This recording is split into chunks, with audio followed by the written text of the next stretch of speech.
5 histórias reais de terror nas estradas do Brasil. Nunca pare nessas rodovias. Você está prestes a conhecer histórias que a maioria das pessoas nunca ouviu falar. Estradas comuns durante o dia, mas à noite se tornam o palco de horrores que desafiam a realidade. Crianças que surgem do nada, motoristas que nunca voltam, aparições que sussurram nomes que você nunca contou a ninguém, se estiver sozinho. E dirigindo tarde da noite, não pare, por nada, nem por ninguém, porque essas são as 5 histórias reais de terror nas estradas do Brasil.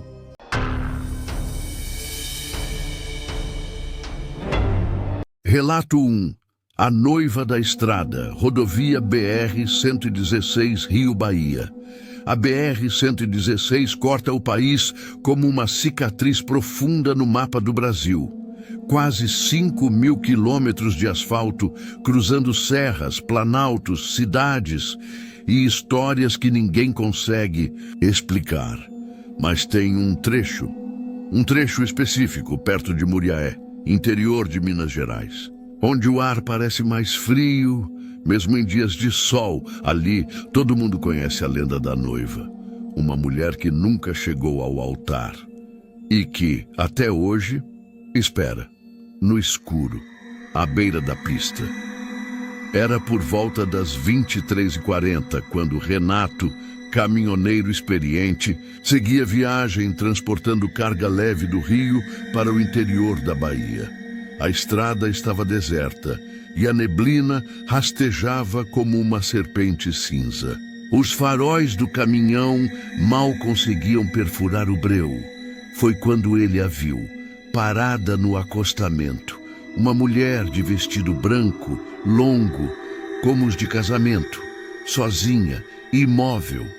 O véu cobrindo o rosto, o vestido esvoaçando levemente, mesmo sem vento.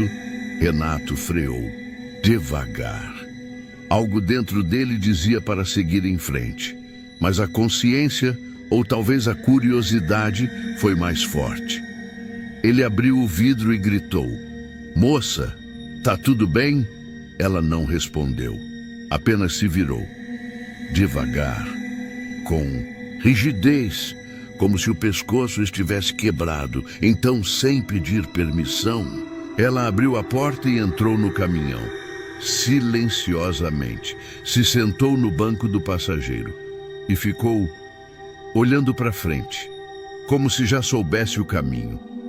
Renato tentou puxar conversa. Nada, nenhuma palavra, nenhum movimento. E foi aí que ele percebeu o cheiro.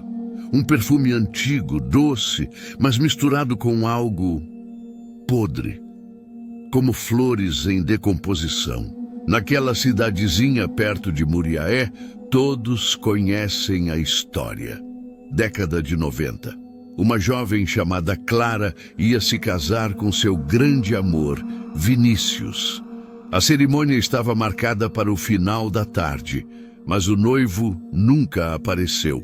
O motivo? O carro dele derrapou em uma curva da BR-116. O corpo foi encontrado 2 semanas depois, em um barranco, morto, desfigurado. Clara nunca superou. Entrou em estado de choque. Passava os dias sentada em frente à igreja, vestida de noiva, esperando, até que numa madrugada ela desapareceu. O corpo nunca foi encontrado. Mas relatos começaram a surgir. Motoristas que viram uma mulher de branco na estrada, sempre sozinha, sempre calada. Alguns dizem que, ao olhar no rosto dela, não viram rosto algum, só um véu e escuridão por trás. Renato começou a suar. O ar-condicionado estava ligado, mas o ambiente parecia ter congelado. Ele olhou de canto de olho para ela. Ela ainda estava ali, mas agora o véu tinha caído e o que ele viu não era um rosto humano. eram 2 olhos fundos, pretos como buracos, e um sorriso, torto, rasgado até a bochecha, como se tivesse sido costurado com linhas invisíveis. Ele gritou. O caminhão saiu da pista por alguns segundos, mas ele conseguiu retomar o controle. Quando olhou de novo, o banco do passageiro estava vazio. Não havia porta aberta, nenhum sinal de que alguém esteve ali, exceto por uma única coisa. No banco, um buquê, velho, apodrecido e amarrado com uma fita vermelha, manchada de sangue. Renato nunca mais dirigiu à noite. Passou a evitar aquele trecho da BR-116. Mas às vezes, ele ainda sonha com ela. Diz que a noiva aparece na beira da cama, olhando fixamente para ele, e que em seus ouvidos ela sussurra uma frase repetida, com voz seca e desesperada. Prometemos que seria para sempre. Talvez ela ainda esteja esperando por alguém. Ou talvez ela já tenha encontrado. E agora, só esteja procurando a próxima carona. Então, da próxima vez que estiver dirigindo sozinho tarde da noite e vir uma mulher de branco na beira da estrada, não pare, não olhe, não ouça. Porque promessas feitas diante do amor podem durar além da vida. A lenda diz que ela morreu a caminho do próprio casamento num acidente trágico e continua vagando à procura do noivo.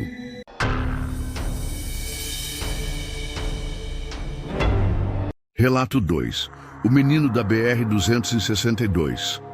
Existem rodovias onde o medo não vem dos buracos, nem das curvas fechadas. O medo vem do invisível, do que anda ao seu lado, sem fazer barulho. A BR-262, entre Manhuaçu e Realeza, é uma dessas. E, em noites de garoa fina e lua escondida, ele aparece. O menino dizem que ele nunca cresceu, nunca foi enterrado e nunca mais encontrou o caminho de casa. Robson sempre gostou de dirigir à noite. Menos trânsito, mais silêncio. Mas naquela noite, ele mesmo admitiu. Algo no ar parecia doente. Chovia leve. A estrada estava molhada. O rádio oscilava entre chiados e vozes cortadas. De repente viu uma criança no acostamento. Magra, encolhida, como se tentasse se proteger do frio. O que chamou atenção foram os pés descalços, em pleno asfalto molhado. No meio do nada, ele abriu a janela. Ei, tá tudo bem, garoto? O menino se virou, devagar, olhos grandes, escuros, brilhando com a luz do farol, e um leve sorriso, que não combinava com a situação. Eu só quero voltar para casa. Robson abriu a porta. O menino entrou. O banco afundou com um som úmido, como se estivesse encharcado. Assim que o carro voltou à estrada, algo mudou. O ar parecia mais pesado. O vidro começou a embaçar, mesmo com o ar ligado. Onde é sua casa, moleque? O menino não respondeu. Apenas começou a assobiar. Uma melodia sem ritmo, desafinada e, pior, familiar. Era a mesma música que tocava em uma caixinha de brinquedo do irmão mais novo de Robson. Mas ele nunca contou isso a ninguém. Em 1983, um menino chamado Caio desapareceu naquela mesma estrada. Tinha apenas 7 anos. Fugiu de casa durante a madrugada, depois de ser trancado no quarto como castigo. A família vivia numa casa simples perto da BR. Dizem que Caio tinha um amigo imaginário, que sempre falava sobre alguém que vinha buscá-lo à noite. O corpo nunca foi encontrado, mas pedaços de roupa, o sapatinho esquerdo e o ursinho preferido foram achados dias depois, sujos de sangue e lama. A mãe se suicidou meses depois. O pai enlouqueceu. Dizia que o filho aparecia no corredor da casa às 3 da manhã. No carro, Robson começou a se incomodar. Tem certeza que sabe onde mora? O menino respondeu olhando fixamente pelo para-brisa. Minha mãe disse que eu não podia sair, mas ele chamou e eu fui. Quem chamou? Ele. Ele quem? O menino virou o rosto, sorriu e respondeu. O mesmo que está sentado atrás de você agora. Robson travou. Olhou pelo espelho. Nada, mas a respiração dele acelerou. Então, ouviu uma respiração que não era a dele. O cheiro mudou. De terra molhada, passou a ser de carne crua. Robson tentou parar o carro, mas os freios falharam. Os vidros começaram a embaçar com uma velocidade sobrenatural e lentamente mensagens começaram a surgir, escritas com o dedo. Mamãe, medo, você me viu? Então a última frase, você vai comigo agora, ele gritou. Virou o carro para o acostamento, conseguiu parar, virou-se com tudo para o banco de trás, vazio. Mas o banco do passageiro também estava. O menino tinha desaparecido, exceto por um detalhe. O ursinho rasgado no colo do banco e no chão, um par de pegadas pequenas, molhadas e invertidas, como se alguém tivesse caminhado de costas. Obcecado, Robson começou a pesquisar. Relatos de motoristas, grupos de caminhoneiros, fóruns de horror. Todos descreviam o mesmo menino, descalço, calado, assobiando. Alguns diziam que se você deixá-lo entrar e conversar com ele por mais de 5 minutos, você nunca mais dorme direito. Outros que o espelho do carro nunca mais reflete direito. E há quem jure que viu 2 mãos infantis marcadas na parte de dentro do porta-malas. Até hoje, Robson evita a BR-262, mas às vezes, mesmo dirigindo, longe dali, ele escuta o assobio, aquele assobio mal feito, vindo do banco de trás. E quando olha pelo retrovisor, às vezes, só às vezes, vê 2 olhos negros no reflexo e um sussurro que o persegue em sonhos. Agora eu sei onde você mora. Segundo moradores da região, um garoto foi atropelado nesse ponto nos anos 80 e o motorista fugiu sem prestar socorro. Desde então, o espírito da criança assombra quem passa por lá durante a madrugada.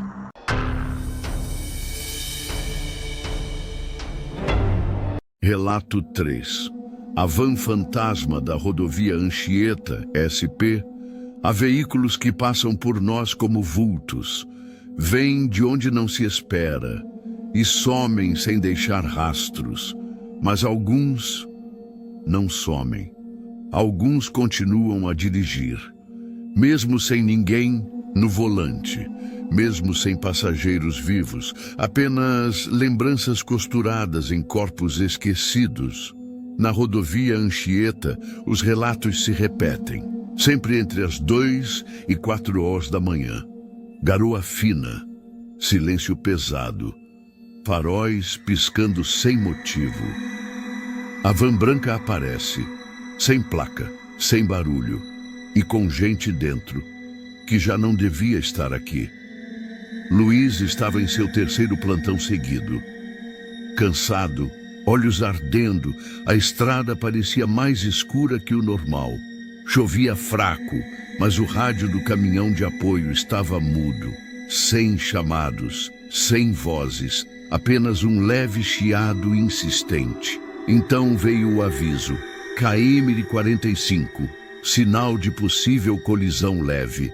Nenhuma confirmação, apenas uma notificação estranha no sistema.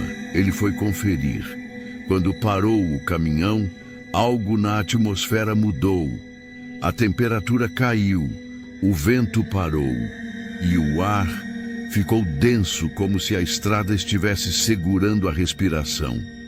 Do outro lado da pista, uma van branca, parada, alinhada perfeitamente com a borda da estrada, como se estivesse esperando por ele. Pintura antiga, modelo anos 90. Vidros tão escuros que pareciam pintados. E o mais inquietante, a porta lateral, aberta. Luiz atravessou, atraído por algo que não conseguia nomear. Como se a van tivesse jogado um laço em sua curiosidade. Chegou perto, ouviu um estalo seco. O rádio do seu caminhão chiou e por um segundo transmitiu algo. Luiz se aproximou da porta aberta. No interior, 4 fileiras de bancos. Pessoas sentadas, mas não se mexiam, não respiravam, todas usando máscaras, feitas de tecido grosso, rostos bordados com linhas vermelhas, sorrisos amplos demais, olhos largos demais, como se uma criança tivesse tentado desenhar felicidade, sem nunca tê-la sentido. Um leve vapor saía da van, apesar do frio. E havia algo pingando do teto, lento, ritmado. Luiz recuou. A van murmurou. Sim, ela murmurou. Palavras abafadas. Várias vozes infantis falando ao mesmo tempo. A gente já foi para a praia? A professora disse que era só fechar os olhos. A gente tá feliz agora? Em 1994, uma excursão de uma escola da Zona Sul de São Paulo pegou a Anchieta rumo ao litoral. Uma van escolar com 12 crianças, uma professora e um motorista recém-contratado. Chuva forte, curva acentuada, freio falhou. A van caiu por um barranco. Só foi encontrada 3 dias depois. Destruída, todos mortos. Mas havia algo estranho. No local, não havia sinais de desespero. Corpos enfileirados nos bancos, como se estivessem apenas dormindo. E cada um vestia uma máscara de tecido. O motorista estava de olhos abertos, com um sorriso congelado. E no para-brisa, escrito com o dedo embaçado, uma frase: "A gente vai chegar a tempo." Luiz conseguiu correr de volta ao caminhão, mas o rádio agora soltava estática misturada com sons de água, como se alguém estivesse se afogando ou tentando falar sob chuva. Ele acelerou. A van o seguiu, sem faróis, sem barulho, a poucos metros atrás dele, por quase 3 quilômetros, mas quando ele olhava pelo retrovisor, não via o veículo, apenas o reflexo de um dos passageiros da van, sentado no banco de trás do seu caminhão. No dia seguinte, Luiz procurou as imagens de segurança e encontrou. Por volta das 3h da manhã, ele aparece no quilômetro 45, sai do caminhão, caminha para diante de algo, mas na câmera não há van nenhuma. Mesmo assim, Luiz claramente conversa com o nada. Assente com a cabeça, sorri e volta para o caminhão visivelmente alterado. Antes de entrar, olha para trás e diz algo que, mesmo com zoom, não pode ser compreendido, exceto uma palavra, captada pela leitura labial: volto. O caso foi abafado pela empresa.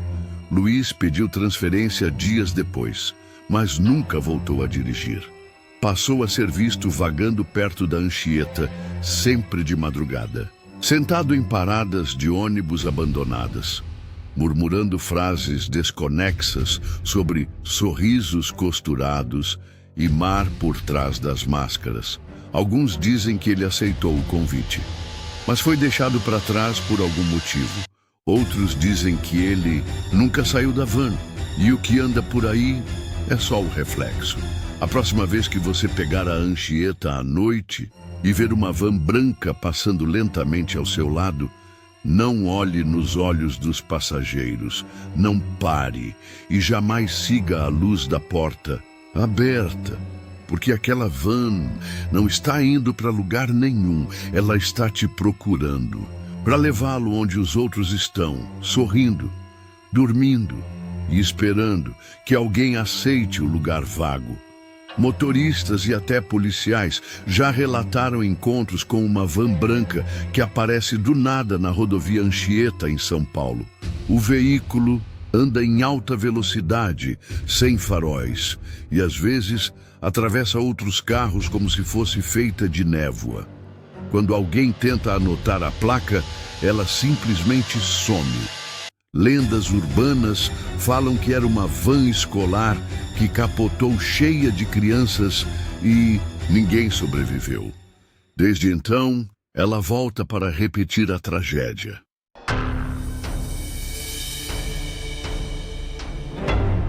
Relato 4. O fantasma da Estrada do Inferno, BR-101, BA. Existem lugares que não estão nesse mundo por completo. Lugares onde o tempo não corre, ele se retorce, onde a estrada não leva a lugar algum. Na Bahia, a BR-101 serpenteia por quilômetros de terra quente e paisagens áridas. Mas há uma curva que a maioria dos motoristas evita. A curva dos condenados. Dizem que ela é o limite entre o mundo dos vivos e o dos mortos, onde aqueles que transitam por lá nunca mais são vistos novamente, onde a estrada não se torna um caminho, mas uma prisão. E a cada curva, a cada quilômetro, alguém fica preso no tempo. O que acontece nessa curva não é apenas uma história de acidente, é um alerta, porque quem entra na curva dos condenados jamais chega do outro lado. Era uma noite sem luar. Carlos, um caminhoneiro veterano da Bahia, seguia sozinho. Estava cansado. Já tinha rodado mais de 400 quilômetros desde que saiu de Salvador. Ele queria chegar logo, mas a estrada parecia se arrastar sob ele. Na madrugada, ele entrou na curva dos condenados. A curva era traiçoeira, uma descida abrupta, seguida de uma ascendente que nunca parecia terminar. Com os faróis apagados à sua frente, ele viu algo que jamais imaginou que veria. Uma figura na pista. Era uma mulher, sozinha. Vestia um vestido branco, sujo de terra e com os cabelos bagunçados, como se estivesse perdida ali há dias. O rosto, pálido como a lua cheia, estava distorcido numa expressão de angústia profunda. Ela olhava para o caminhão, fixando os olhos, sem piscar. Carlos desacelerou. Ela não se moveu. Ele puxou o freio e foi até ela. Mas ao olhar para o lugar onde ela estava, ela já não estava mais lá. Carlos voltou para o caminhão, mas o medo já tomava conta dele. Aquela visão não saía da sua mente. Olhou para o espelho retrovisor e foi aí que percebeu algo estranho. Uma sombra acompanhava o caminhão, mas não havia nenhum outro veículo na estrada. A figura da mulher parecia caminhar à sombra dos faróis, a sua silhueta borrada, desfigurada pela distância. A estrada estava deserta, mas a presença de alguém, algo, parecia o acompanhar. Carlos tentou acelerar, mas quanto mais rápido, ia mais a sombra o seguia. Ele apertou os olhos, tentando ver melhor através do vidro embaçado. A mulher apareceu de novo, agora mais perto, ao lado do caminhão. Mas o mais assustador, ela não tinha pés. Flutuava, os olhos vazios a observavam. A curva dos condenados tem uma história, e ela não é apenas uma lenda urbana. Dizem que, há muitos anos, um casal jovem perdeu a vida naquele trecho da BR-101. Eles estavam a caminho de uma viagem de lua de mel, quando o motorista perdeu o controle e caiu numa ribanceira. No entanto, o que ninguém sabia é que o homem que dirigia estava fugindo de uma condenação. Ele havia matado a esposa para ficar com a herança. E enquanto ela estava viva, ela jurou que ele jamais veria a paz. Mesmo após sua morte, o que acontece é que, todos os anos, ele tenta se livrar da maldição. Mas o que ele não sabe é que a mulher que ele matou, sua alma, a alma de todos os que morreram ali, continuam presos. A curva dos condenados é um lugar onde as almas não podem descansar. A cada morte, o número de condenados aumenta. E mais um espírito caminha pela estrada, esperando alguém para tomar o lugar e continuar o ciclo. Carlos sentiu uma presença mais forte à medida que se aproximava da curva. Algo o chamava para lá. A mulher flutuava cada vez mais perto do caminhão. Foi quando ele teve uma ideia. Se ele pudesse sair da estrada, ele talvez pudesse escapar dessa prisão. Tentou frear, tentou parar, mas os freios não funcionaram. O caminhão disparou pela curva, sua velocidade aumentando descontrolada. Ele gritou, tentando controlar o volante, mas a estrada parecia se contorcer, se esticar, e a mulher apareceu à frente.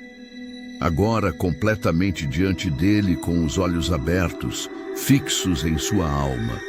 Carlos tentou desviar, mas foi tarde demais. O caminhão capotou, girando várias vezes, até parar no fundo da ribanceira, virado de cabeça para baixo. Quando o socorro chegou, Carlos estava imóvel, mas não estava mais sozinho. Ao redor de seu corpo, mais figuras começaram a aparecer.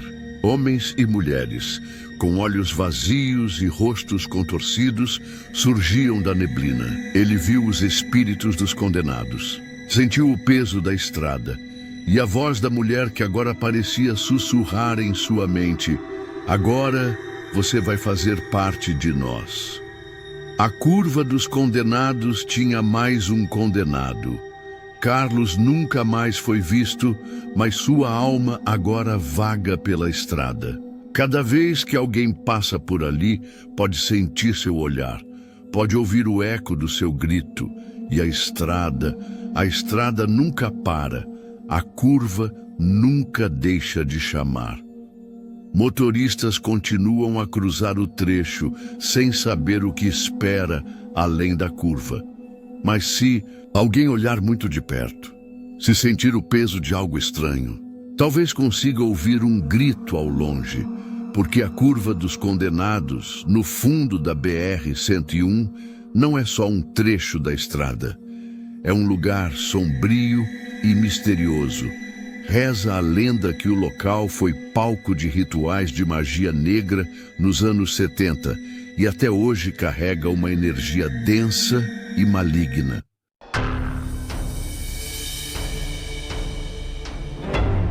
Relato 5. A Loira da Estrada, Rodovia dos Imigrantes, SP. Algumas rodovias parecem mudar de forma à noite. As luzes se apagam sem explicação. As placas desaparecem e até os motoristas mais experientes juram ter visto algo ou alguém onde não devia haver nada. Na Rodovia dos Imigrantes há um trecho maldito, um ponto cego do tempo, onde a realidade falha. Ali, uma mulher espera. Dizem que ela morreu num acidente, mas continua ali, viva demais para ser um espírito, morta demais para ser humana. A Loira da Estrada. Leonardo dirigia há mais de 1 hora. Era sexta-feira, quase 3h da manhã. Ele descia rumo ao litoral depois de uma semana exaustiva no escritório de advocacia criminal. Na mala, processos de gente podre que ele defendia por dinheiro, não por justiça. Ele odiava o silêncio, então o rádio tocava baixo como um calmante. Mas aquela noite estava diferente. O rádio começou a falhar, soltar chiados e vozes distorcidas. Até que parou por completo. Foi quando ele viu ela, no acostamento, encostada numa placa torcida de "reduza a velocidade". Ela não fazia sinal, não estendia o braço, apenas olhava. e Leonardo parou. Ela entrou no carro com naturalidade. Vestido branco colado ao corpo, molhado pela garoa. Cabelos loiros grudados no rosto. A pele, branca como papel, fria como pedra. Leonardo tentou puxar conversa. Você tá bem? Se perdeu? Ela sorriu, mas não respondeu. O silêncio dela incomodava. Havia algo errado demais. Ela virou o rosto e murmurou. Você sempre para. Toda sexta. Leonardo franziu a testa. Como assim? Você só não lembra. Mas eu lembro de tudo. A mente de Leonardo começou a falhar. Trechos da estrada se repetiam. A mesma curva, a mesma ponte, o mesmo barulho. E então ele se lembrou. Uma festa universitária. Uma mulher loira, bêbada, pedindo carona.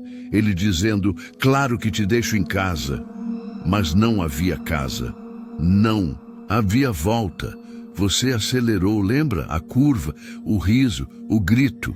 Leonardo apertava o volante, suando frio. Foi um acidente. Mentira. Você tirou as placas, escondeu o corpo, disse a todos que me largou na porta de casa. Você me matou. Ela tirou os olhos do retrovisor e encarou Leonardo. Não foi só meu corpo que ficou naquela estrada, foi minha alma. A estrada se fechava atrás deles, o GPS girava em círculos, o rádio tocava uma voz repetindo a mesma frase, em latim. Requiescat, impasse, requiescat, impasse. Ele tentou parar o carro, não havia freios, tentou sair, as portas não abriam. Tentou falar, mas sua voz não saía mais. Ela aproximou o rosto, o sorriso sumiu. Você fez de mim um fantasma. Agora eu te faço esquecer e reviver. Leonardo piscou. E estava de novo na altura do quilômetro 46, a chuva recomeçava. O rádio ligava. A mesma voz feminina cantava a mesma melodia triste. No banco ao lado, a loira. Agora com os cabelos secos, maquiagem perfeita, vestido limpo. Vamos dar uma volta? Leonardo berrava por dentro, mas não conseguia reagir. Estava preso no ciclo toda sexta-feira. Mesma estrada, mesma aparição e ao final, o mesmo acidente. Mas nunca a morte, apenas o reinício. Dizem que às vezes o carro dela aparece sozinho no acostamento. Se você chegar perto, pode ouvir alguém sussurrando de dentro. Você me leva para casa, ou eu te levo comigo. Mas cuidado, porque a loira da estrada não está sozinha. Ela carrega um passageiro, um homem de olhos vazios, gritando em silêncio, revivendo sua culpa por toda a eternidade. E quando o banco ao lado dela estiver vago de novo, ela vai escolher outro. Essa é uma das histórias mais conhecidas entre os taxistas e caminhoneiros que rodam à noite. Na rodovia dos imigrantes, uma mulher loira, de vestido branco e rosto coberto por cabelos, aparece no acostamento pedindo uma carona. Quando entra no carro, não fala nada. Alguns motoristas dizem que ela aponta para uma curva onde morreu em um acidente. Outros dizem que, ao olhar para o rosto dela, veem apenas um crânio. Em todos os casos, ela desaparece logo após a curva. Se você já passou por algo parecido ou tem alguma teoria sobre o que aconteceu, deixe seu comentário aqui embaixo. E se ainda não se inscreveu, faça isso agora, porque histórias como essa estão longe de acabar. Nos vemos no próximo vídeo, onde o impossível se torna real.